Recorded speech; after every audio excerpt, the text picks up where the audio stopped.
Well, hello, it's hump day once again. How has that come around so quickly? I can't believe it. It's Wednesday, middle of the working week. I'm Lucy, and I'm here to help you relax into your evening, hence my soft, subtle tones when I talk. I don't talk like that, let's face it. I'm sure nobody could actually fall asleep listening to me talk. Therefore, that's why we have the old-time radio shows to help you relax. Anyway, I said to you last night that I was going to give you an update on my darts playing. Well, I came through once again. It was a good match. I played the second singles game.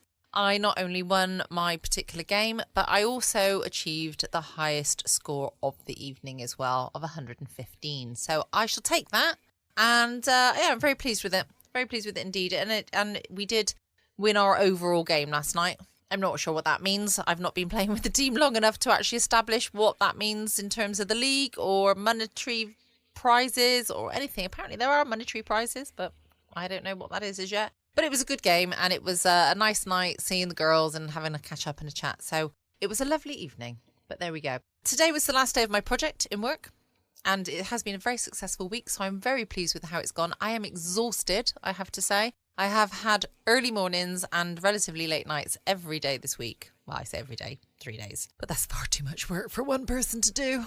I'm going to work from home tomorrow, which will be nice. It means I can keep my feet up all day long. But let's move on to the real reason you're here.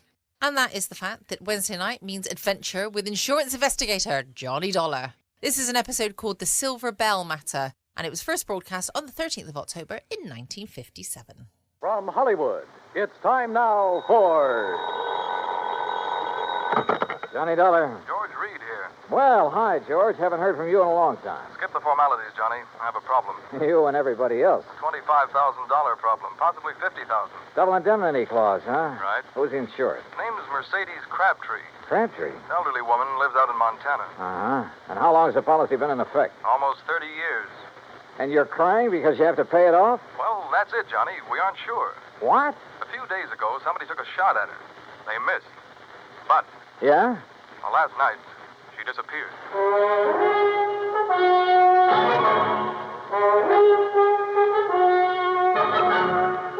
Bob Bailey in the exciting adventures of the man with the action-packed expense account. America's fabulous freelance insurance investigator. Yours truly, Johnny Dollar. And now, Act One of yours truly, Johnny Dollar.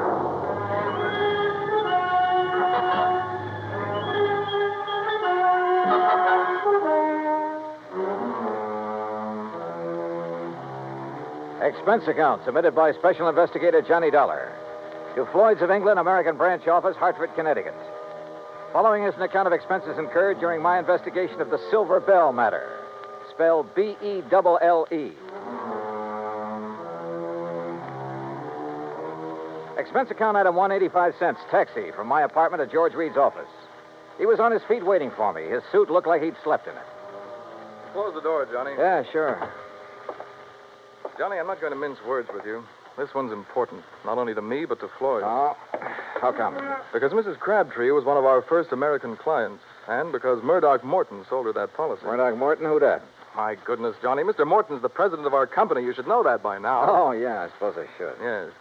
Well, at the time Mr. Morton sold her the policy, he and Mrs. Crabtree became very close friends. And where was Mr. Crabtree while all this was going on? He'd been killed in an accident in his mine 6 months before. Johnny, you have a very suspicious... I know, George. Prettier people than you have told me. Yes. Well, anyway, since that time, Mr. Morton and Mrs. Crabtree have corresponded regularly. And when Mr. Morton heard that someone had taken a shot at her... Now, wait a minute, George. Mr. Morton's in London, right? Yes. Well, just how did he happen to hear about the shooting? Through Mrs. Crabtree? No, Mrs. Henrietta Scott wrote to him. Oh. And just who is Mrs. Henrietta Scott? According to her letter to Mr. Morton, she claims to be Mrs. Crabtree's only friend in Silver Gulch. Silver Gulch? Montana. It's where Mrs. Crabtree's lived for over half a century, and it's where Mr. Morton wants you to go immediately. Oh. When did Mrs. Crabtree disappear? Well, you received a telegram from Mrs. Scott early this morning. She was supposed to have dinner with Mrs. Crabtree last night and got up to her house, but it was empty.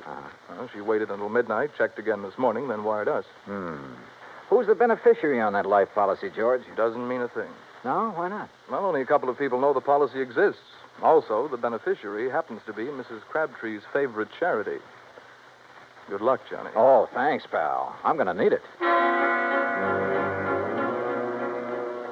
Expense account item 2, $178, air transportation to Butte, Montana.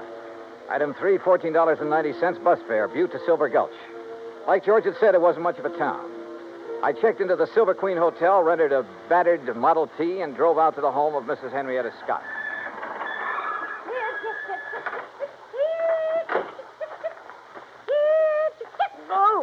Oh, you startled me out of a day's growth. I'm sorry. Mrs. Scott? Yes. Oh, you must be from Grandma's trunk, yes. Beg your pardon? Grandma's trunk. They sent you, didn't they? Well, come along with me. It's in the house. Mrs. Scott, wait a minute. I'm afraid you've made a mistake. You mean you're not from Grandma's trunk? I don't even know Grandma. It's an antique shop in Butte. They said they'd send a man out to offer me a price for my hand-carved rosewood headboard. You're not him, huh? No. My name's Johnny Dollar. I'm an insurance investigator. Well, why didn't you say so right off? Come on inside. I suppose you're here about poor Mercedes Crabtree. God rest her soul. Yes, that's right. Is she still missing? Rest her soul. Sit down anywhere. Oh. No, not there. Willem settee. That's it. You comfortable now? Fine, thanks. The sheriff and a couple of men who work for Charlie Greenpaw were out looking for her most of yesterday. They're at it again today, but they won't find her. Leastwise alive. Well, can you think of anyone who might have reason to kill her? Well, now that's hard to say. Most people in this town right now, they ain't got no use for her. They say she's stopping progress. Now, just what do you mean by stopping progress? Well, Charlie Greenpaw's busy getting some of the old buildings fixed up so they're livable again. He's planning on turning the whole town into a tourist attraction. Uh-huh. Well, Mercedes, she won't hold still for it. She won't let him set foot on any of her land. Won't sell none of it, neither. Does she own very much of the property around here? Little more than half of Main Street. And the thing that Charlie wants most, the Silver Belle. The Silver Belle? Richest silver mine in Nevada. Leastways, it was once. George Crabtree discovered it. Yes, When well, the now- vein ran out, he was killed trying to find it again. After that, the mine was closed. Mrs. Scott. Of course, the town closed down when the mine did. Mrs. Scott, were you with Mrs. Crabtree the day someone tried to shoot her? No. She was walking up toward her mine, alone. Thought it was just a stray bullet. Just where is this mine? Oh, you can see it from the window right behind you. It's about halfway up the hill yonder. Here, you come over here and take... Well, I'll be first cousin to a stink bug. Why, what is it? Up there on that hill going toward the mine. It's Charlie Greenpaw and Slim Richards, the sheriff's deputy. Now, I wonder if they think she's down inside that mine. A few minutes later, I caught up with Greenpaw and Richards. They'd stopped near a large, newly painted no trespassing sign about 20 yards from the mine's entrance. I introduced myself. Mr. Dollar, you see that sign says no trespassing? Yeah? Well, folks around here take the signs Mrs. Crabtree had put up mighty seriously. That right, Slim? Sure is. You mean you're not going in there, Greenpaw? Well, now, we didn't say we weren't going in. We just thought we'd better consider it before we did anything hasty. But she could be dying in there. Providing she's in there. Right, Mr. Greenbaugh? That's right, Slim. Now, Dollar, you want to go on in? Why, there's nothing to stop you. No, sir. Not a thing.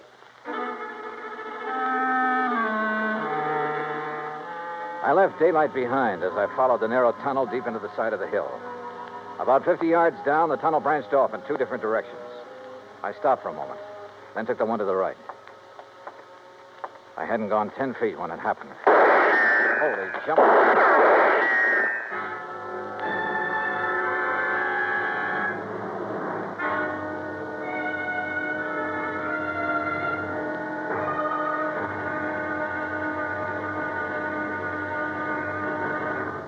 Act 2 of yours truly, Johnny Dollar, in a moment. It is a rare event when a young man decides to leave civilization behind and hide himself away in the steaming jungle, just so he can help his fellow humans in a remote corner of the world. The late Dr. Tom Dooley did just that when he left the United States to help the sick and starving jungle people in the little kingdom of Laos in Southeast Asia. Dr. Dooley's story is well known to nearly everyone. And all over the world, people talk of his little jungle hospital on stilts. That's where he treated the dread diseases of the jungle and trained native medical technicians so that they might help their own people. Dr. Dooley wrote and lectured to many people so that the work of his medical assistance program, Medico, might go on. It was not easy for someone so young and so talented to give up the bright lights of the city and plant himself down in an unknown jungle just for the purpose of helping unfortunate people he didn't even know. But through Medico, Dr. Tom Dooley wanted to help people. He wanted to help people to help themselves.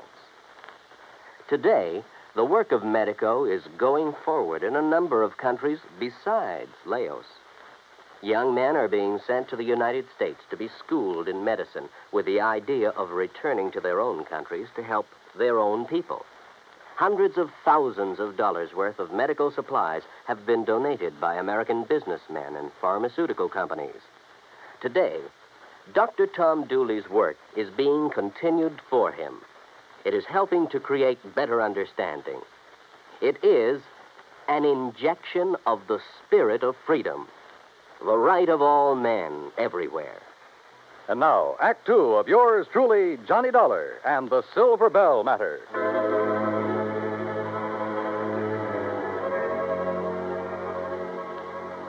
I wasn't alone in the mine, that was for sure.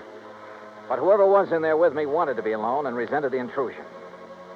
I wondered if they could hear, so I picked up a rock and tossed it on down the side of the tunnel. Oh. You heard bad, stranger? Well, I'll be him. Mrs. Crabtree, is that you? You're trying to trick me. No, wait a minute. My name's Johnny Dollar, insurance investigator. I've got a bead on you now, mister. So don't you move till you can prove what you're saying. Oh, no, I don't intend to. What are you doing in my mind? Looking for you. Your friend, Mr. Morton, is worried about you. Oh. Walk up this way, Mr. Dollar. But you be mighty careful about it. Yes, ma'am, I sure will. You say Murdoch Morton sent you all the way out here? That's right, ma'am. Your friend, Mrs. Scott, wrote to him. I declare. It seems forgot she even knew. You know Murdoch? No, ma'am, I've never had the pleasure. Oh, he's such a fine gentleman. I remember years ago when I first met him. Oh, he was so kind and understanding. Hey, what's the matter? Oh, crazy fool thing I did coming in here and falling. Hurt myself bad, too. Mr. Dollar, you're just going to have to carry me out. It'll be a pleasure.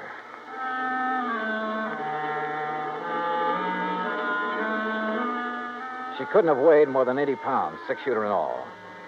I carried her out of the mine and down the hill to her cabin.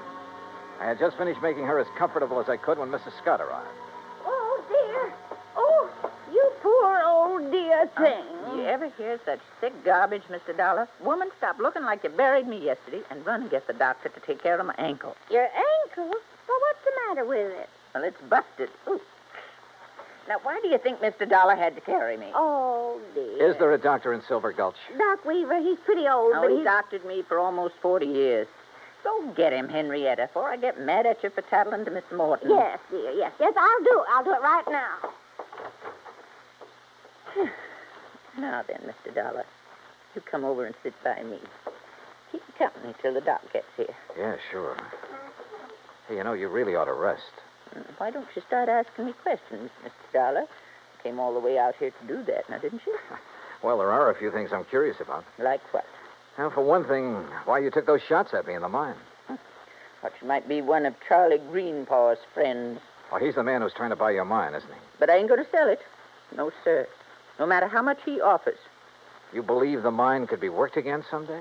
Might be. Somebody could find the vein again. But that ain't why I won't sell.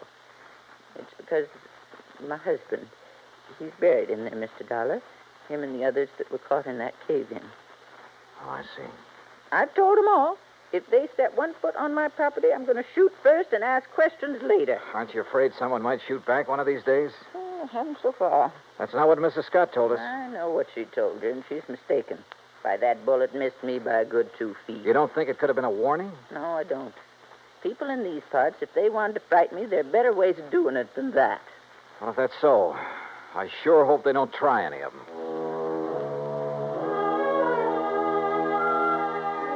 No one, at least so far as she knew, had reason enough to try killing her. Not even Charlie Greenpaw, although she refused to cooperate with the Silver Gulch Improvement Committee. I waited until Mrs. Scott returned with the doctor, then left and drove back to my hotel. I had finished supper and was heading toward my room when someone called me. Oh, Mr. Dollar. Yeah? Oh, Mr. Greenpaw, I was just thinking about you. That's so? Yeah. I was wondering why you hadn't thought to take a look in the Silver Bell mine when you first heard that Mrs. Crabtree was missing. Well, to tell the truth, I'd left the search up to the sheriff until today. Then this morning, Isabel, that's my wife, she said if something did happen to Mrs. Crabtree, it'd sure look like I did it. Good thing you listened, because she was right. Yes, I know.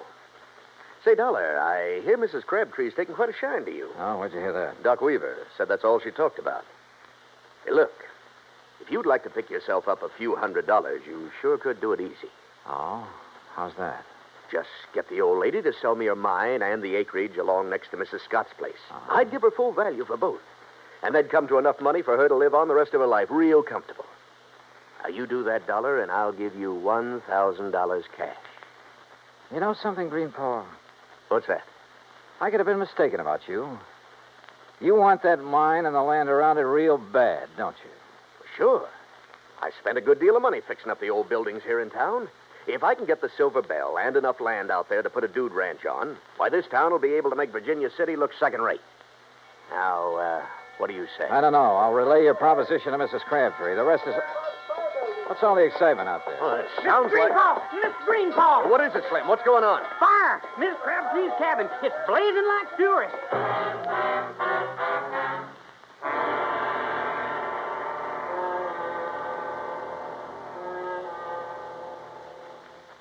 Act 3 of yours truly, Johnny Dollar, in a moment. For thousands of years, the oceans of the world have taken their toll of the treasures of the people who live near them or travel over them in calm and in storm. And for an equally long time, these same people have dived to the bottoms of these oceans seeking those treasures.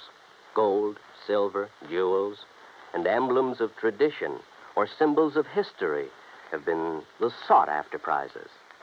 Late in 1959, a group of English divers seeking underwater specimens of fish and plant life off the coast of the island of Terceira in the Azores came across a group of some 17 ancient cannons. They'd been swept off the walls of the old fortress by a tidal wave sometime during the middle of the 19th century and sank about 100 feet to the bottom of frequently storm-swept waters. News of the discovery was relayed to the Portuguese government, which gave permission for the raising of the relics. American skin divers stationed at the Air Force Base on Terceira volunteered to do the job on off-duty hours. In cooperation with the Portuguese Museum, the men made a few exploratory dives to determine the situation. Then the salvage work began. After cleaning the cannons, some made of brass, others of bronze, it was discovered that they had been forged in England, France, and Portugal more than 110 years before. Now the shiny symbols of history are on view in a Portuguese museum. The Portuguese people are happy because of an unselfish American gesture that brought back to them their symbols of the defense of freedom, the right of all men everywhere.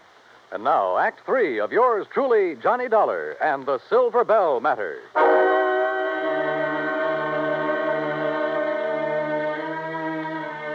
By the time we reached the cabin, it was all over. For a moment, I was afraid Mrs. Crabtree hadn't managed to escape. Then I saw her on the ground near the sheriff's car, wrapped in blankets. Hey, you! Get back over there! It's all right, Sheriff. This is Mr. Dollar. Oh, I heard you're in town, Mr. Dollar. This is Sheriff Wilkins, Johnny. Sheriff, do you have any idea how this fire started? Not yet, I don't. I asked her, but... I'd rather not talk about it now, Johnny. Maybe some other time. Whatever you say. She's pretty done in. Johnny? Yeah? You tell Mr. Greenpaw. Tell him I'll sell. Will you do that for me? Well, look, I'll talk to you about it in the morning. No. I want to sell now. Nothing to stay here for. Nothing. We'd better get her down to Mrs. Scott's place. Doc Weaver's given us some morphine. You go ahead, Sheriff.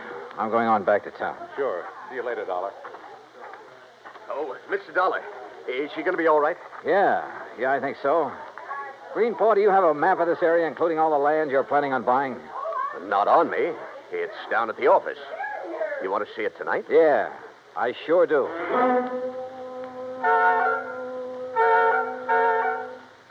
I took a look at the map.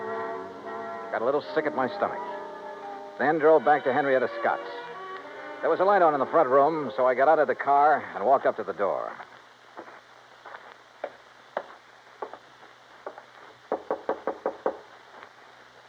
Yes, who is it? Johnny Dollar, Mrs. Scott. Oh? Well, isn't it a little late to come calling, Mr. Dollar? I mean, after all, Mrs. Crabtree is sleeping sound, and I'm all ready for bed. I want to see Mrs. Crabtree. I want you to wake her up. Well, I just couldn't do that. The doctor told me she should have as much sleep as she can get. Yeah, you took his orders a little too literally, Mrs. Scott.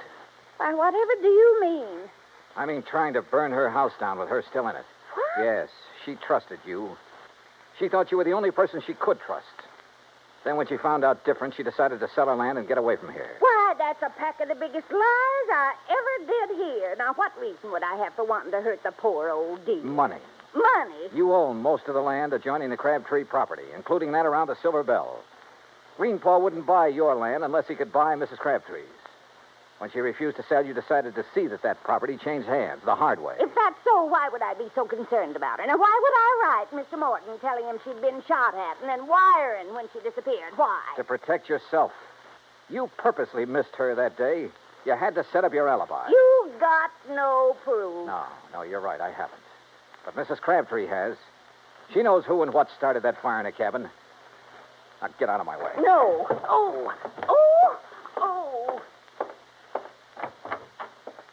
Mrs. Crabtree. Mrs. Crabtree. Huh? What is it? All right, Mr. Dollar. You move away from her. Not until I find Move out. away now, or I'll shoot. Oh, well, when you put it that way, Mrs. Scott, I'll have to. You were right about me missing her on purpose. Anybody's lived up here long as I have, they don't miss with a rifle good as this one. Mr. Dollar? Mr. Dollar, she started the fire. Mercedes, you shut up. You try and make me. Maybe I will, like I should have before. You see that... Oh, no, you don't. No. Give me that rifle, lady. No. Why? Why did you have to ruin it? Why? Somebody had to. You okay, Mrs. Crabtree? Yes. Did I do good getting her attention? You did just fine.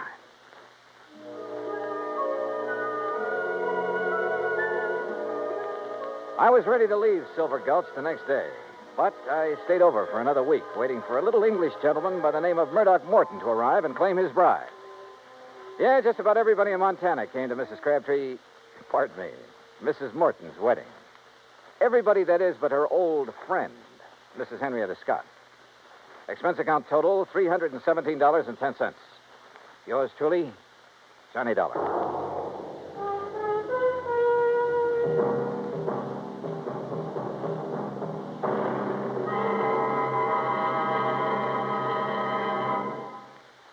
And now here is our star to tell you about next week's story. Next week, a beautiful girl is killed. And with her goes a big part of my own heart. It's one of those things that... Well, join us, won't you? Yours truly, Johnny Dollar.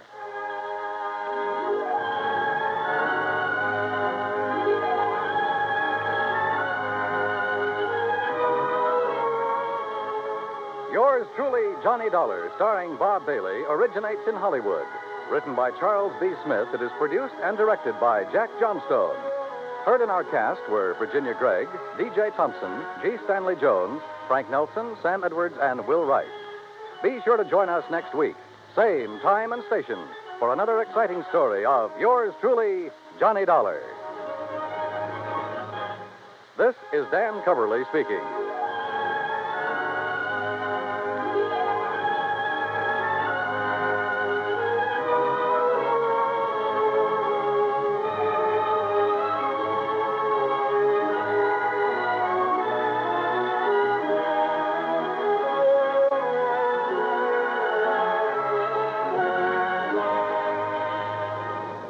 This is the United States Armed Forces Radio and Television Service.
welcome back. I hope you enjoyed the latest episode of yours truly, Johnny Dollar, insurance investigator. I used to work for an insurance company, and I'm telling you, it was not as exciting as what he gets up to. But those were the good old days. I used to enjoy my job there. I worked there for a long time. But you don't want to hear about that. I will be back tomorrow night from 6 p.m. GMT with some more fabulous stories to get you through your day, evening, night, whatever time of day you listen. Don't forget you can check out my podcast page at patreon.com/Foxy After Dark. Can't wait to catch up with you all tomorrow night. See you again, same time, same place. Stay safe, guys. Always be kind. Love you all.